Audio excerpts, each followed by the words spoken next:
The First Christmas. Text told by Tim and Jenny Wood, illustrated by Fran Thatcher. One day, almost 2,000 years ago, a young woman called Mary, who lived in the town of Nazareth in northern Israel, was preparing for a wedding to Joseph, a carpenter who worked in the same town.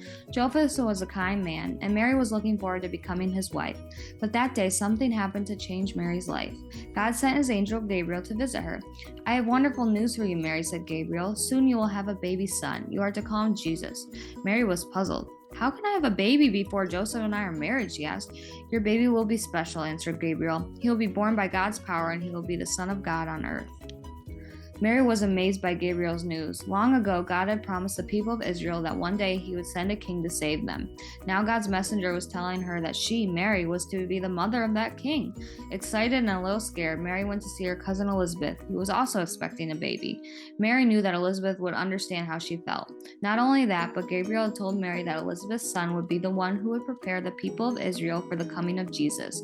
The two women had a lot to talk about. When Joseph heard about Mary's baby, he was very upset. He knew that he was not the baby's father, and he secretly made up his mind to break off the engagement. But while he was wondering how best to do this without hurting Mary too much, God spoke to him. "Don't be angry with Mary," God said. "She loves you very much, and she has not been unfaithful to you. Her baby is my son. He will be born by my power. Name him Jesus and bring him up as your own child." Joseph, greatly relieved, went at once to see Mary and her family. Excitedly, they began to make plans for the wedding. After their wedding, Mary and Joseph lived happily together for several months. Then one day, news came that the Roman Emperor Augustus wanted to find out how many people lived in the Roman Empire so that he would know how much tax to collect. Everyone was told to go to the place where they had been born to be counted. "We'll both have to go to my hometown of Bethlehem," Joseph said. Bethlehem lay in the region known as Judah, far to the south. Mary was worried about making such a long, difficult journey so near to the time when her baby was due, but Joseph comforted her. "You can ride on my donkey," he said. "We'll travel slowly." The journey took nearly a week. Mary longed for a proper rest, but by the time they reached Bethlehem, all the inns were full. "Sorry," said one innkeeper after another. "Try another inn." Mary began to feel very weak. At last, an innkeeper's wife took pity on her. There," she said kindly. "We haven't got a room, but you can use a stable. I'll give it a cleaning and lay down some fresh straw. It won't be as comfortable as a room in the inn, but at least it'll be warm." Mary thanked the woman and gratefully lay down on the straw. Later that night, when everyone in the inn was asleep, Mary's baby was born. "We will call you Jesus," whispered Mary as she wrapped the baby in strips of cloth to keep him warm. Joseph cleaned out one of the mangers from which the animals fed and filled it with clean straw. Mary laid the baby Jesus on the straw to sleep. She and Joseph knelt beside the manger and thanked God for his goodness to them, for keeping them safe. That same night, on the hills behind Bethlehem, a group of shepherds were guarding their sheep. As they huddled around their campfire, the sky was suddenly lit with a blaze of light. It was Gabriel. "Don't be frightened," the angel told the startled shepherds. "I bring wonderful news. Tonight a baby has been born in Bethlehem. He is Jesus Christ the Lord, who will save the world. Go and look for him. You will find him in a stable, lying in a manger." Then the sky was filled with angels singing happily. "Glory to God," they chanted, "peace on earth." When the angels had vanished, the shepherds decided to see if the story was true. They hurried down into Bethlehem and looked in all the stables until they found Mary, Joseph, and the baby Jesus. "It is true," they whispered, sinking to their knees around the manger. As the shepherds went back to their sheep, they sang with joy and gave thanks to God.